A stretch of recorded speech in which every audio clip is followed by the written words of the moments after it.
Hello. नमस्कार साथियों। आपा काल पढ़े हो पाचन तंत्र और उसी कड़ी में आज आपा शुरू करांगा जनन तंत्र, जिसको रिप्रोडक्टिव सिस्टम बोलते हैं। और रिप्रोडक्टिव सिस्टम पढ़ेंगे उससे पहले हमें पता होना चाहिए कि ये कितने प्रकार का होता है। तो बिल्कुल सिंपल सी भाषा में, यानी जनन है वो कितने प्रकार का होता है। जनन दो प्रकार का होता है, एक एसेक्सुअल और सेक्सुअल, यानी अलैंगिक और दूसरा लैंगिक। अलैंगिक इसका मतलब होता है इसमें मेल और फीमेल की आवश्यकता नहीं होती। किसकी? मेल और फीमेल, इनकी आवश्यकता नहीं होती। कौन से जनन में? अलैंगिक जनन में। लेकिन लैंगिक जनन में यानी मेल भी होना चाहिए और फीमेल भी होना चाहिए। मेल और फीमेल दोनों होना चाहिए, तब कौन सा जनन होगा? लैंगिक जनन। और यह तीन प्रकार का होता है: विखंडन, मुकुलन जिसको बडिंग बोलते हैं, और कायिक जनन। विखंडन यानी टुकड़े होकर दूसरा जनन करना, यानी टुकड़ों में विभाजित होकर फिर उसमें जनन होना क्या कहलाता है? विखंडन। और मुकुलन यानी किसी पेड़ पौधे का अंग काट लिया, या फिर जैसे आपने सुना होगा कलम विधि। कलम विधि द्वारा जो जनन करवाया जाता है वो कौन सा है? मुकुलन जनन। यानी अंग काटकर जनन करवाना कौन सा है? मुकुलन। और कायिक यानी इस पे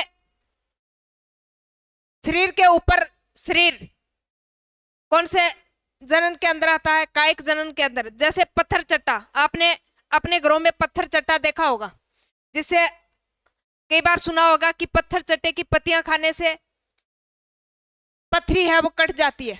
स्टोन, जो बॉडी के अंदर स्टोन बनती है ना, वो कट जाती है। किससे? पत्थर चट्टा से। तो इसका उदाहरण है सबसे बढ़िया, जिसे ब्रायोफिल्म के नाम से भी जानते हैं, ये कायिक जनन। अपन पढ़ेंगे क्योंकि हमारा जूलॉजी का पार्ट चल रहा है, और जूलॉजी में मेन हमारा फोकस है सेक्सुअल पे, यानी लैंगिक जनन पे, जिसमें हम नर जनन तंत्र व मादा जनन तंत्र दोनों को अच्छे तरीके से पढ़ेंगे, और यह पढ़ेंगे हम बॉटनी के अंदर। तो अब अपन बात करते हैं किसकी? लैंगिक जनन की। कौन से जनन की? लैंगिक जनन, सेक्सुअल रिप्रोडक्टिव। और लैंगिक जनन में क्या होना चाहिए? मेल भी होना चाहिए और फीमेल होना चाहिए, तभी क्या हो पाएगी? जनन की क्रिया हो पाएगी। अब आप कहोगे कि ये दोनों ही क्यों? यानी फीमेल से क्या निकलते हैं? ओवम, अंडाणु। और मेल से क्या निकलते हैं? सप्रम, यानी शुक्राणु। और जब इन दोनों की क्रिया होती है तभी क्या होता है? बच्चा पैदा होता है। यानी शुक्राणु व अंडाणु दोनों का जब निषेचन होता है, और निषेचन होने के पश्चात ही क्या बनता है? प्रोडक्ट बनता है। क्या बनता है? प्रोडक्ट बनता है। अब अपन बात कर लेते हैं, पहले यह जान लेते हैं कि मेल के जो प्राथमिक अंग होते हैं वो कौन से होते हैं। प्राथमिक अंग में अपन बात करते हैं टेस्टिस की, वर्षण की, जिसको इंग्लिश में टेस्टिस बोलते हैं, वर्षण। अब वर्षण यानी इस टाइप का, इस पे वैसा नली लगी रहती है, जिससे यहां से शुक्राणु जाते हैं, और शुक्राणु की शेप है वो इस टाइप की होती है। इस टाइप की होती है। इसमें टेल होता है और हेड होता है, किसमें? शुक्राणु के अंदर। और जब ये हेड है, ये जब ओम से मिलता है तब क्या होता है? निषेचन होता है। तो वैसा यानी इनसे क्या जाते हैं? सप्रम जाते हैं, जिसको शुक्राणु बोलते हैं। और वो शुक्राणु यानी कौन सी अवस्था में जाते हैं? जब लड़का 12-13 वर्ष का हो जाता है।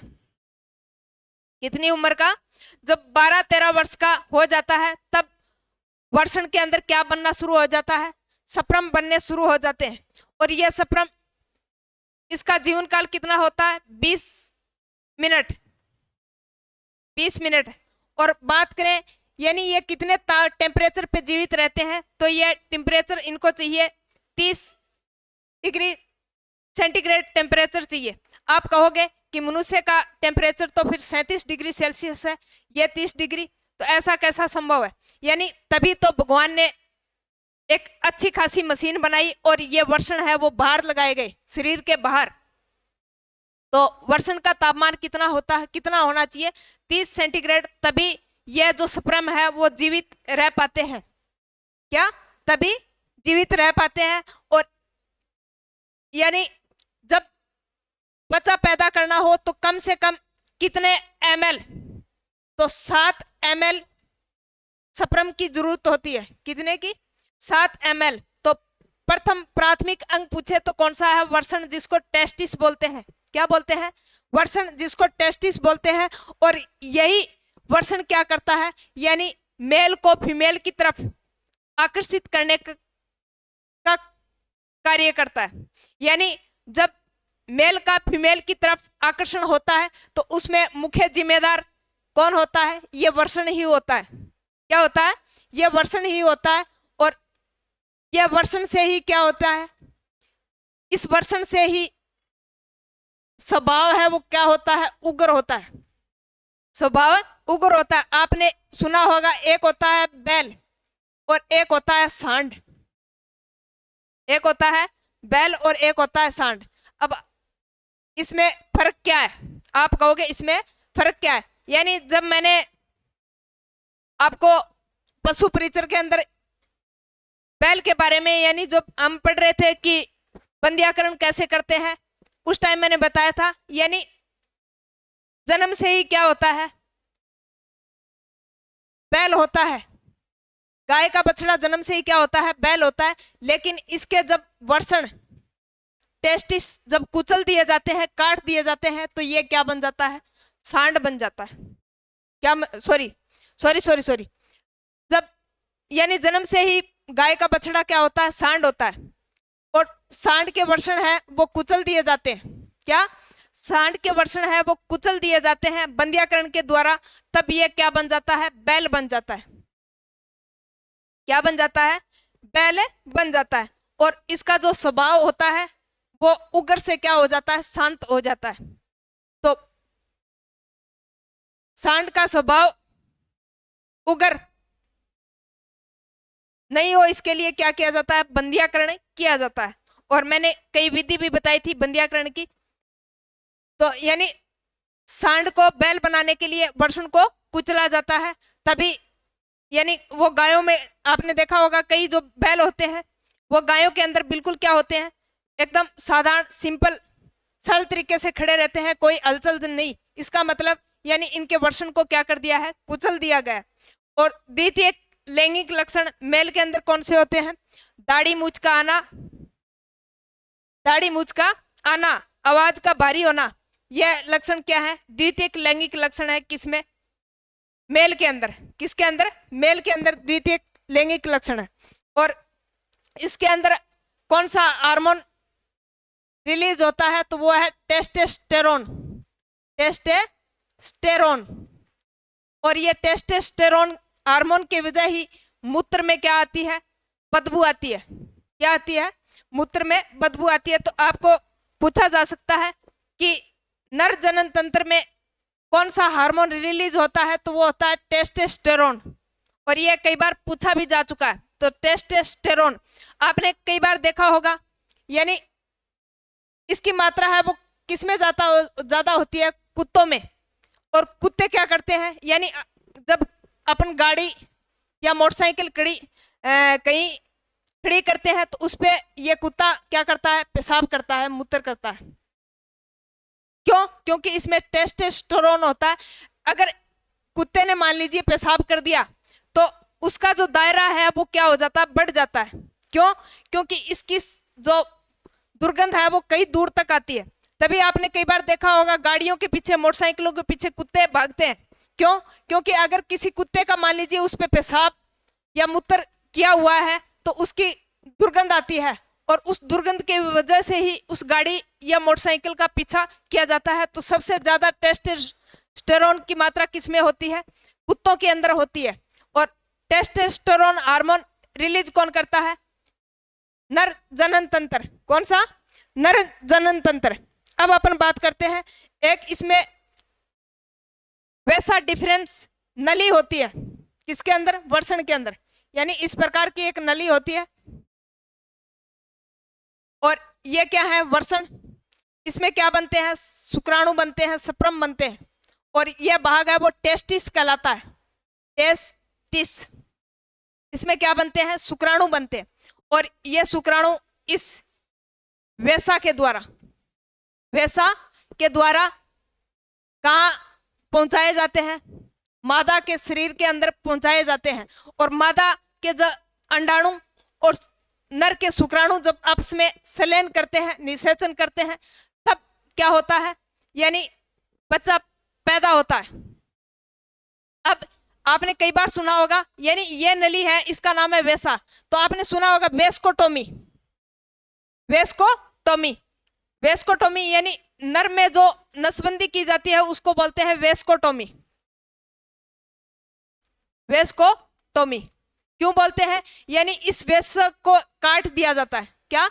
इसको काटकर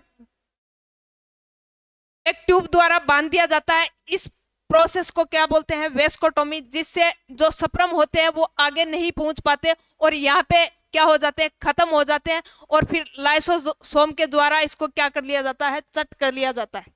तो लाइसोसोम के द्वारा चट कर लिया जाता है। तो वैसा, यानी आप कॉन्सेप्ट ध्यान में रखोगे, वैसा से ही वेस्कोटोमी बना। वैसा को काटना वेस्कोटोमी, वैसे को काटना क्या है, वेस्कोटोमी। ये किसमें होती है नसबंदी, ये नसबंदी होती है पुरुष के अंदर। किसके अंदर? पुरुष के अंदर। और मादा के अंदर क्या होती है, ट्यूबोटोमी, यानी ट्यूब को काटना ट्यूबकोटोमी, और वैसे को काटना वेस्कोटोमी।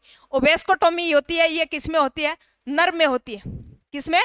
नर में। यानी ये जो वैसे जो नली है इसको काटकर बांध दिया जाता है। फिर जो शुक्राणु होते हैं, शुक्राणु रिलीज होते हैं, वो किस तक नहीं पहुंच पाते, यानी अंडाणु तक नहीं पहुंच पाते, और यहाँ पे क्या हो जाते हैं, खत्म हो जाते हैं। क्या हो जाते हैं, खत्म हो जाते हैं। तो वेस्कोटोमी किस में होती है, नर के अंदर होती है। किसके अंदर होती है? नर के अंदर होती है। अब अपन बात करते हैं कि यहाँ पे यह जो टेस्टिस है, इस टेस्टिस से क्या बनते हैं, सप्रम बनते हैं, शुक्राणु बनते हैं, और ये वेस ट्यूब द्वारा कहाँ पहुंचाए जाते हैं, मादा योनि में। मादा योनि में। अब इधर क्या है, अपनी किडनी, यानी सेम बीज के समान ये किडनी है। यहां से क्या आता है, मूत्र आता है, और मूत्र इस नली के द्वारा इस जो वेसोटोमी नली का इसमें क्या हो जाता है, विलीन हो जाता है। तो अब आप कहोगे, यानी इस तरफ शुक्राणु आ रहे हैं, इस तरफ मूत्र आ रहा है, तो कौन से टाइम क्या आएगा, इसका पता कैसे चलेगा? तो इस पे एक द्वार लगा रहता है। क्या? इस पे एक द्वार लगा रहता है जिसको प्रोस्टेट ग्लैंड बोलते हैं। क्या बोलेंगे? प्रोस्टेट ग्लैंड बोलते हैं। ये क्या करती है, यानी जब शुक्राणु आते हैं तो मूत्र को रोके रखती है, और जब मूत्र आता है तो शुक्राणु को रोके रखती है। कौन? Prostate gland. और आपने कई बार सुना होगा, यानी अगर प्रोस्टेट ग्लैंड ज्यादा क्या हो जाए, मतलब कमजोर हो जाए, क्या? प्रोस्टेट ग्लैंड कमजोर हो जाने पर कौन सी कैंसर होती है, प्रोस्टेट कैंसर हो जाती है। और इस पे मैंने एक सेशन भी किया था प्रोस्टेट ग्लैंड पे, और सबसे ज्यादा केस है वो प्रोस्टेट ग्लैंड के ही बढ़ रहे हैं। प्रोस्टेट ग्लैंड यानी प्रोस्टेट ग्रंथि का कमजोर होकर विकृत हो जाना, कौन सा कैंसर बनता है? फिर प्रोस्टेट कैंसर बनता है। और मादा के अंदर सबसे ज्यादा कैंसर कौन सा है? Breast cancer. क्यों? क्योंकि मॉडर्न जमाने के अंदर महिलाएं हैं वो क्या करती हैं? बच्चों को दूध नहीं पिलाती, यानी उसकी फिगर को किसी प्रकार से नुकसान हो इसलिए वो बच्चों को ज्यादा दूध नहीं पिलाती, इसलिए महिलाओं के अंदर आजकल ज्यादा केस बढ़ रहे हैं कौन से? ब्रेस्टेड कैंसर के। तो बात कर रहे थे हम कौन से? जनन तंत्र की। तो नर जनन तंत्र की तो वेस्कोटोमी, पुरुषों के अंदर नसबंदी की जाती है, उसको वेस्कोटोमी बोलते हैं। और जो प्रोस्टेट ग्लैंड है वो यानी मूत्र और शुक्राणु को बीच में रोके रखने का काम, यानी कब किसको भेजना है, वो कौन से ग्लैंड का काम होता है? कौन से द्वार का होता है? तो प्रोस्टेट ग्लैंड का कार्य होता है। कौन सी ग्लैंड का होता है? प्रोस्टेट ग्लैंड का कार्य होता है क्या करना? यानी मूत्र व स्पर्म को रोके रखना। और आपने एक नाम सुना होगा, मेस्टरवेशन। मेस्टरवेशन। और यह मेस्टरवेशन क्या होता है? यानी बिना सेक्स के ही स्पर्म का निकलना, बिना सेक्स के ही स्पर्म का निकलना क्या कहलाता है? मेस्टरवेशन कहलाता है। और अगर यह बीमारी अगर ज्यादा है तो इसका मतलब डॉक्टर से इलाज करवाना चाहिए। तो बिना सेक्स के ही स्पर्म निकलना क्या कहलाता है? मेस्टरवेशन कहलाता है। और नेक्स्ट अपन बात करेंगे मादा जनन तंत्र की, और वो करेंगे नेक्स्ट क्लास में। तब तक के लिए जय हिंद, जय भारत।